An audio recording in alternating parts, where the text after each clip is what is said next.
Welcome back, everybody. Thursday night, Political Hot Seat. We're here live with a candidate for the Sheriff's Department, Sharon Wehrly. First, it's a live call-in show at 727-8750. You need to call in and ask the questions because I don't ask that many. But I do have a trivia question for everybody out there. At one time before, we did have a female sheriff. Could anybody out there tell me the name of this lady who won the sheriff's race in the past?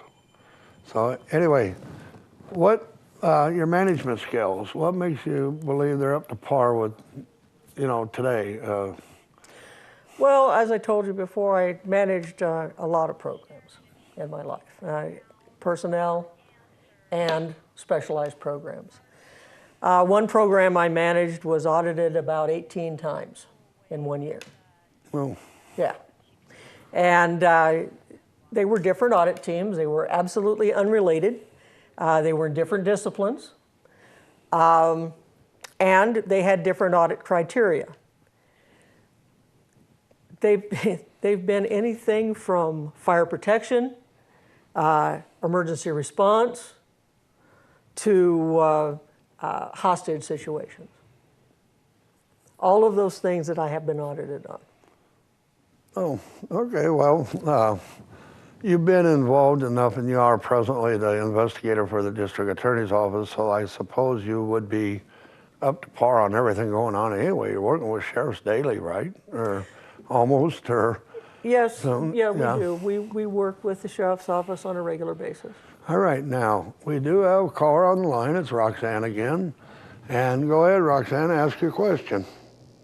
Well, Sharon said that she would like to totally do away with CCW. I would like Sharon to please expound on her answer, please.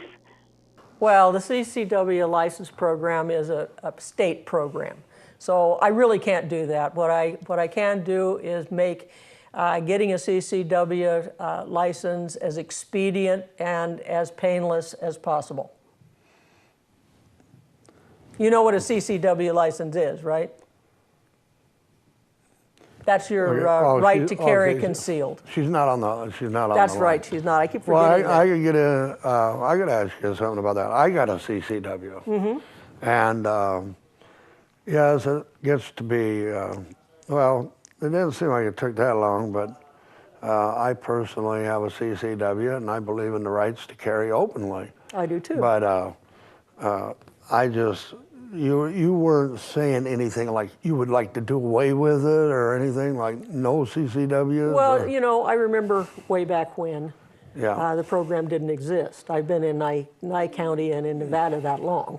Right. And I remember when it came in that all of a sudden now we had to, you couldn't put a jacket on because now it's concealed. I've worn this gun all day long. I've worked with it on my hip, but as soon as I put a coat on, because it's cold outside, I have to have, it's a different requirement, I have to have a CCW.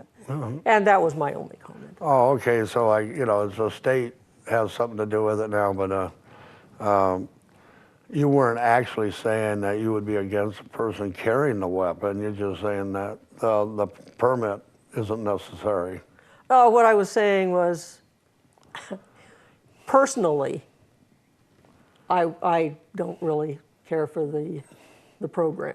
But as a candidate for sheriff, I will enforce the program as it's written. Well, that'll be your job, is to enforce the laws as they Absolutely. are. Not unbiased. Yeah, not like some people in politics. Well, I don't like that one, so I'm not going to enforce that one. Oh, no. But No. Okay, we do have a caller on the line, and it's Kathy. Can you answer that trivia question? You there, Kathy? Hi, Joni Wine. You got it. What you're going to need to do is leave your name and phone number with our engineer, and tomorrow after 12 o'clock, you can stop by any time after 12 o'clock tomorrow, and there'll be a gift certificate at Red Sky Barbecue for you for $20. All right? Okay.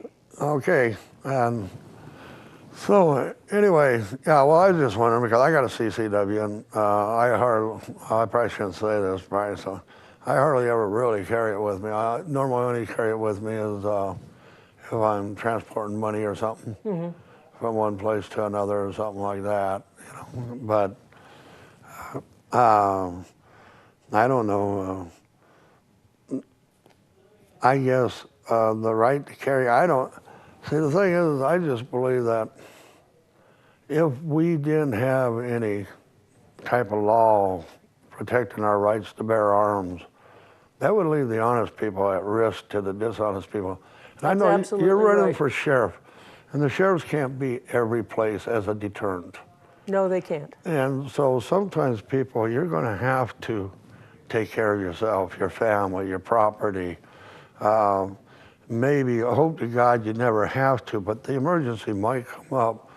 And you can't rely on somebody to be there all the time to protect you. So, you know, It's very hard to have a police officer respond that quickly. yeah, You're well, absolutely right. especially in a county this big and The county is huge.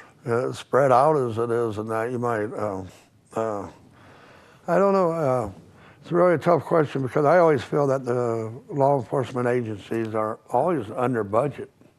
Is what I feel. Well, yes, because they are, but I you know, think they work that's- for the county, and the county can only afford so much. They work for the county, but the people who are adjusting those budgets up there, they're normally elected officials, and the sheriff's department is to help to protect and serve the people of Absolutely. the county. And when you put that on a lower scale than something else, actually what you're doing is you're Well, risking those that's people. why you need a strong sheriff to be able to negotiate for the people. Yeah, well, I know I was at a commissioner meeting, this was some years ago and they increased the budget to allow the change of pistol grips. And now it really shocked me because there was 3 ladies on the commissioner, and what it was change of pistol grip so they'd have a smaller one that could fit the hand of female sheriffs. And I thought that was, they made a joke about it, you know, and I thought, well, you know, I feel that if that's what they need, that's what they should get. I don't, you know. I agree with you. it's- I agree with you. It's very, very difficult to shoot accurately if the gun doesn't fit your hand. Right, it should be part of your hand. So every firearm should actually be. Yeah, but I just couldn't believe that they were actually making a joke out of it there at the commissioner meeting, and I thought, well, no, that pistol should fit in the hand of that person perfectly. Yes. It shouldn't be no, you know. And that's part of choosing a weapon for you. Yeah, but anyway, as far as the budget goes for the sheriff's department, if it's just not being wasted, like going to lunch or something, you know, it was just not be, but it was for the people because there's so many so many law enforcement per 1,000, or how do they figure that out? By thousands of people? By or, thousands, yes. Yeah, well, that's not a whole lot if you have a whole lot of trouble. Look at what's going on in Missouri right now. Oh gosh, yes. They're having a field day over there. But the budget's always bothered me. There's like, there's one sheriff up there north of Gabbs or Tonopah, you know, they're all by himself. Well, and I think, you know, when I first moved into the county, there were at least 2 people. Well, there were 2 people in Gabbs, 2 deputies. There was 1 person out by Duckwater in that area. In Round Mountain, I believe there were 4 people. Now, we're talking the 60s here. yeah, You know, and today we have 1 person or 2 people. We have 1 person in Gabbs. We have 1 person in Smoky, can't talk. yeah. Smoky Valley.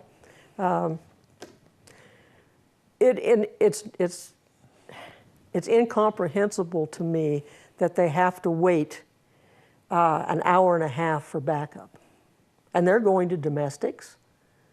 They're going to shots fired calls. They're responding just like our guys do down here, and our people here have a backup within 10 or 15 minutes. But the outlying areas don't have that luxury. And even in Beatty and Armagosa, there's only one guy on. Well, see, that's where I say it's such a risk. I hate to think if I was a sheriff and I ended up in a situation to be an hour or more before I would be able to get back up. I mean, just pulling over a guy speeding Absolutely. could turn out to be trouble that you're not prepared for or know that's going to happen. But anyway, we do have a caller, and the caller's name is Amy. Go ahead, Amy, with your question. Hi, I called earlier, but I forgot to ask. There's so many issues that come up, and I'm listening to both of the candidates, and I know that there's been talk about a debate. I would love to have a debate so I can see both candidates together to answer some of these questions so I can make a choice. Have you followed the debates through the primary? I'm sorry, what? Did you follow any of the debates through the primary election? Oh, yeah, I followed the whole thing. I went to all the meet and greets. Do you think that there would be any other questions besides the ones that were brought up in those meet and greets? Oh, no, it's not that. It's just there's so many issues. I would like to get you both in one room and hear what you both have to say all at one time so I don't have to go through everything I've heard through all of the campaign, because I went to everything I could go to.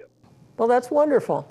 And you know that there are going to be that type of debate going on. I believe that the Kiwanis is going to put one on, and I think that there'll be one in Tonopah. And I'm sure that there'll be others before we're finished. Oh, that's going to be great. If you guys are going to have a debate, I will be there. Thank you very much. I appreciate the support. Indeed. Thank you. Well, Amy, we'll see if we could have a debate on TV. That might be fun. Yeah, we could have a debate on a political hot seat on a Thursday night, a live call-in show. How's that? Woo. And I'll sit between the two of you, and I won't interfere. Do you think that would be necessary? I don't know. I had to do that once before when I was on with Harley. Had to sit really? between two of them. Yeah. Anyway, we will be right back after these messages. Stay tuned, please.